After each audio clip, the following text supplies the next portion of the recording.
Hey guys, Meteorologist Chris Tomer here with this morning mountain weather update. All right, my first stop is Steamboat, Colorado. Northern mountains outperforming most other resorts in Colorado overnight. 10 inches of new snow there. Should be great skiing today.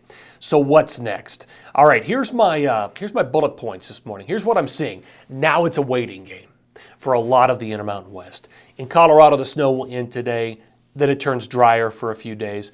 We're going to have to wait until 226, and that includes the Wasatch and the Tetons. Here's my timeline and what I'm forecasting.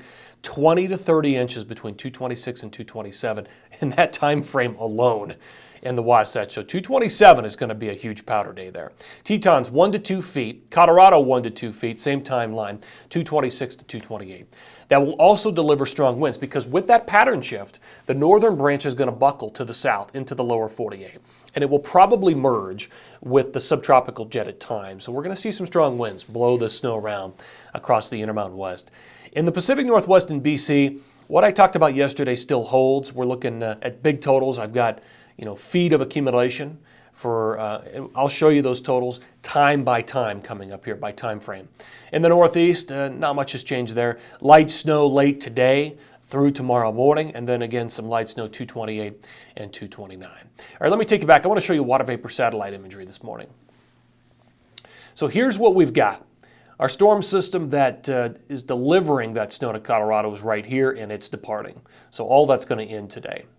Here comes the next storm system. That will approach California. Simultaneously, its parent storm system, this trough up here, will come out of the Gulf of Alaska, shoot some energy down through Canada, and be part of this pattern shift. The whole thing will shift down with the northern branch. Both of these storms will likely merge. Well, they're both riding different jet streams. Subtropical. This will be on the northern branch, and the two will likely merge over the west. So that's all part of it. Let me show you the forecast jet stream. That's the forecast jet by the end of close today. Here it is tomorrow. You can see what's coming. Look at that low approaching California. Look at the northern branch buckling. So right there is the merger. 226, all that wind energy coming together. It's got atmospheric energy. You've got moisture loaded up with this. We're going to see orographic flow with a west-northwest orientation, at least temporarily. So 226 is big. 227 is also big. Look at that flow. You can see that short wave in the trough sliding through Colorado and Wyoming. That's on 227. Probably leftover snow on 228. And then some ridging here. High pressure ridging, 229 across most of the Intermountain West. You can see it. Because what's happening is the next trough is loading up on the northern branch. And it's going to take a little bit of time. Here we go, 3-1. It approaches California. It starts to make its move. Let me take you back to that last frame. Here's 3-1. And by the time we get into 3-2, you can see it's starting to make its move into the interior, certainly into the Pacific Northwest. So give it enough time, that trough would likely slide through most of the Intermountain states. Just a matter of time. All right, putting some precip on all of this. So leftover light snow here in Colorado this morning and probably over the Tetons, and then it all fades. Couple of quiet days here, 223, 224. Here comes the shift on 225. Everything starts to pile up and everything is primed here in the atmosphere on 226. Snow develops and it turns heavy 226 into 227. Look at that frontal boundary sliding through Utah and Colorado. And then that west-northwest flow continues for a couple of days and then it shifts away because here comes the next trough.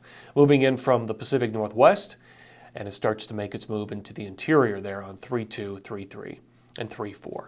So you can see what's coming. A couple of large storm systems. All right, here's my new grand total map. So rest of today through 3-2. And keep in mind, like I showed you with the timeline, the bulk of what you see in the Wasatch comes on 226 and 227. Pretty much all of it. The Tetons, it's a different story, but 1 to 2 feet, it's a little bit more spread out. In Colorado, most of the bulk of what you see right there comes between 226 and 228. In California, look at those numbers. I'll show you what falls there over time here in a second by time frame, but 20, 30, 40 inches of snow lined up. All right, focusing on the Pacific Northwest and BC.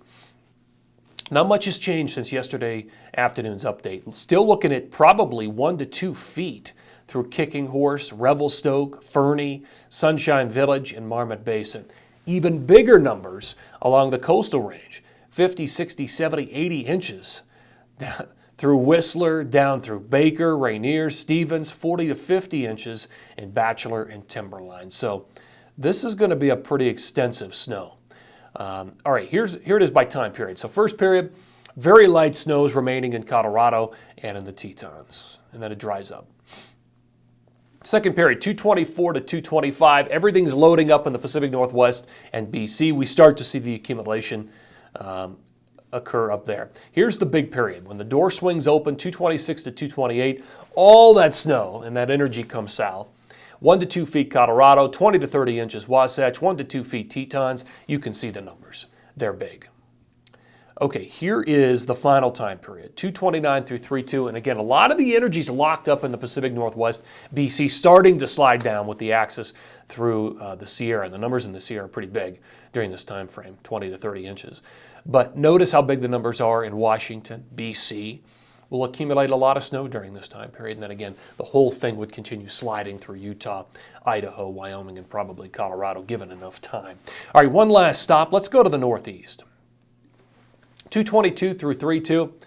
Not much has changed. 1 to 4 inches will probably do it again. A little tonight, tomorrow morning, probably mixing with a little bit of rain at the base areas. And then another shot of snow, 228 and 229. All right, guys, we'll end on the grand total map here.